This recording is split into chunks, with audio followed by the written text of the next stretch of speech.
Bismillahirrahmanirrahim. Assalamualaikum warahmatullahi wabarakatuh. Salam sejahtera kita sekalian. Shalom, Om Swastiastu. Namo Buddhaya. Saudara-saudara sekalian, saudara-saudara sebangsa dan setanah air dimanapun Anda berada, saudara-saudara, rekan-rekan media, pada hari ini saya beserta delegasi dari pemerintah Republik Indonesia akan melaksanakan kunjungan ke luar negeri. Pertama, memenuhi undangan dari Presiden Republik Rakyat Tiongkok. Kemudian dari Beijing saya akan terbang langsung ke Washington DC, memenuhi undangan dari Presiden Amerika Serikat. Dari situ saya akan hadiri KTT APEC di Peru, di Lima, Peru, dan dari Peru hadir KTT G20 di Brazil. Dan dari Brazil saya akan terbang langsung memenuhi undangan dari Perdana Menteri Kerajaan Inggris. Dan sesudah itu kemungkinan saya akan mampir di beberapa negara Timur Tengah dalam perjalanan kembali ke Republik Indonesia. Ini saya kira menunjukkan bahwa Indonesia sangat dihormati dan Indonesia dirasakan perlu untuk diundang dan diadakan pertemuan-pertemuan bilateral dan multilateral, membicarakan masalah-masalah yang sangat penting bagi keadaan tidak hanya ekonomi, tapi di suasana geopolitik saat ini yang penuh ketegangan. Saya kira peranan Indonesia, sikap Indonesia sangat ditunggu oleh banyak pihak. Saya kira ini kehormatan bagi kita dan ya kita akan memelihara hubungan yang baik dengan semua pihak. Saya sudah memberi instruksi kepada Wakil Presiden dan Kabinet Merah Putih hal-hal yang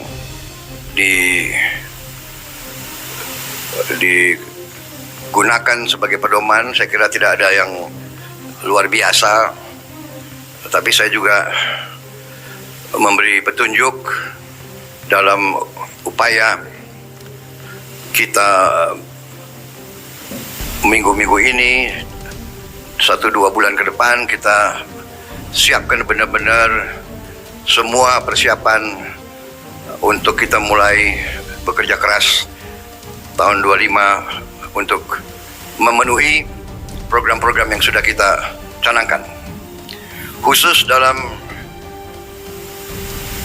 upaya besar kita untuk menciptakan pemerintahan yang bersih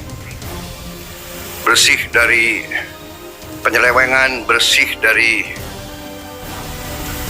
ketidakefisiensi, bersih dari manipulasi, bersih dari kong kali kong dengan pihak-pihak lain. Saya memberi petunjuk kepada semua pihak dalam pemerintah, terutama Kabinet Merah Putih, untuk bertindak dengan tegas tapi dengan arif, dan tidak boleh ada unsur-unsur politis dalam melaksanakan katakanlah kampanye ini. Harus tegas, harus berani, tapi juga upayanya harus bersih dari muatan-muatan politis dan dari dendam-dendam politik. Yang kita ingin ciptakan adalah suasana pemerintah bersih. Saya kira itu yang ingin saya sampaikan. saya mohon doa restu dan saya percaya Wakil Presiden dan semua Kabinet Merah Putih akan menjalankan pemerintahan dengan sebaik-baiknya. Saya kira itu dari saya. Terima kasih. Wassalamualaikum warahmatullahi wabarakatuh.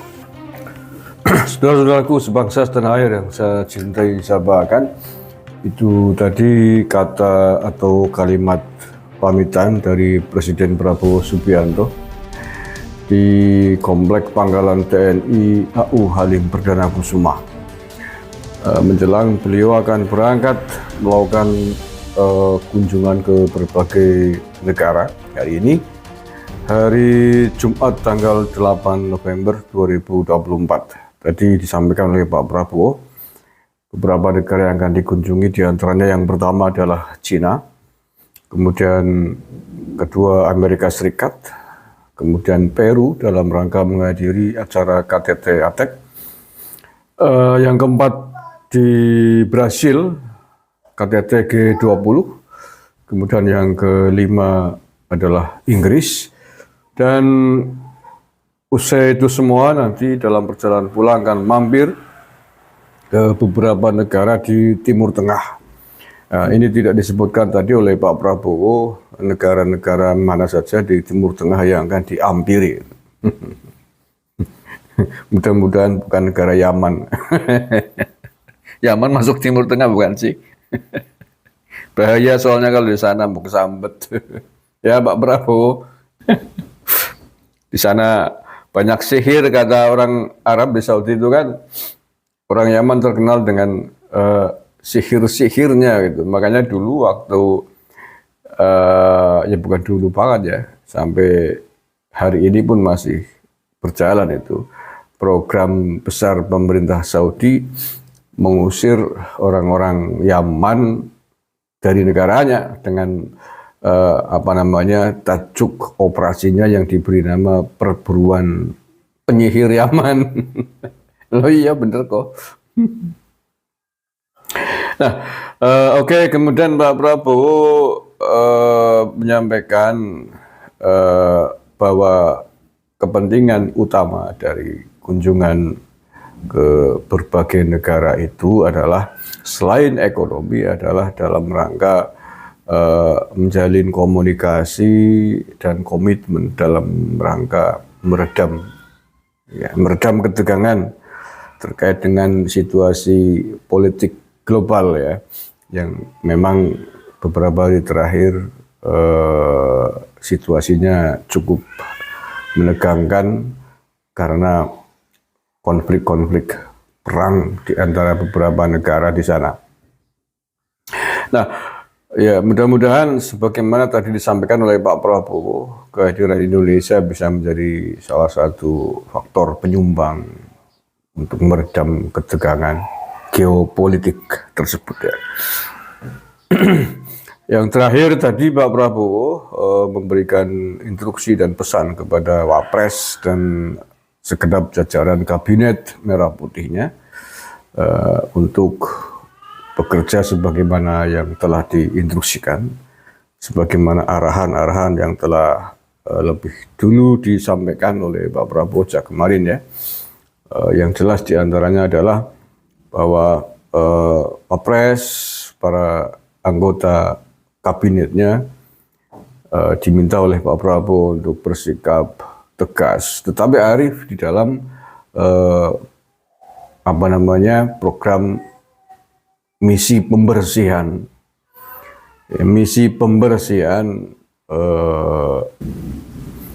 dari pejabat-pejabat yang koruptif, yang nepotisme, kong kali kong, munafik, dan lain sebagainya.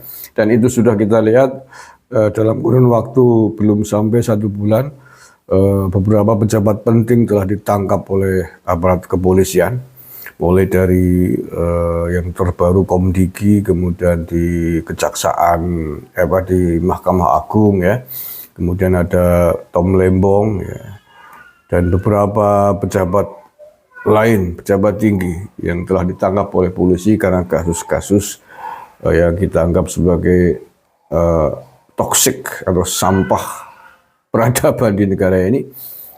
Ya, korupsi, judi online, ini yang belum adalah terkait dengan sampah peradaban dari kelompok-kelompok radikal yang belum ditangani. Mudah-mudahan nanti sepulang dari luar negeri ya, Pak Prabowo akan bisa memfollow up dan menindak tegas juga terhadap orang-orang dari kelompok-kelompok radikal ini. Ya, walaupun tentu saja job description-nya adalah di tangan Densus 88, BNPT, dan lain sebagainya. Tetapi saya kira dengan instruksi tegas seorang presiden, maka job yang akan dilaksanakan oleh institusi di bawahnya menjadi lebih tegas, lebih mantap gitu loh. Oke ya, tadi Pak Prabowo jelas menyampaikan instruksi yang sangat tegas, jelas. Tindak tegas semua itu para sampah-sampah toksik-toksik bangsa dan negara, tetapi tetap harus dengan cara yang arif, dengan cara yang bijak, dan tidak boleh dicampuri dengan muatan politik, tidak boleh dicampuri juga dengan dendam politik. Artinya kalau muatan politik adalah tindakan tegas tapi menguntungkan kelompok politiknya, partainya. Nah, kalau dendam politik adalah tindakan tegas tapi diarahkan karena kebencian, karena perawalan politik, musuh politik itu. Jadi yang diharapkan oleh Pak Prabowo adalah tindakan tegas, terukur dalam membersihkan sampah-sampah bangsa dan negara itu, tetapi dengan parameter dan takaran yang seobjektif mungkin, sebersih mungkin, bukan karena dendam politik kepada musuh-musuh politiknya, bukan pula karena dalam rangka menguntungkan kepentingan politiknya sendiri dan kelompoknya. Oke, saya kira itu saja. Kita doakan mudah-mudahan misi yang akan dilaksanakan oleh Presiden Prabowo dan tim dan delegasi yang berangkat hari ini ke beberapa negara luar negeri tadi bisa berjalan sukses, aman, lancar, dan pulang kembali ke tanah air dengan hasil yang sebagaimana diharapkan. Terima kasih. Assalamualaikum warahmatullahi wabarakatuh.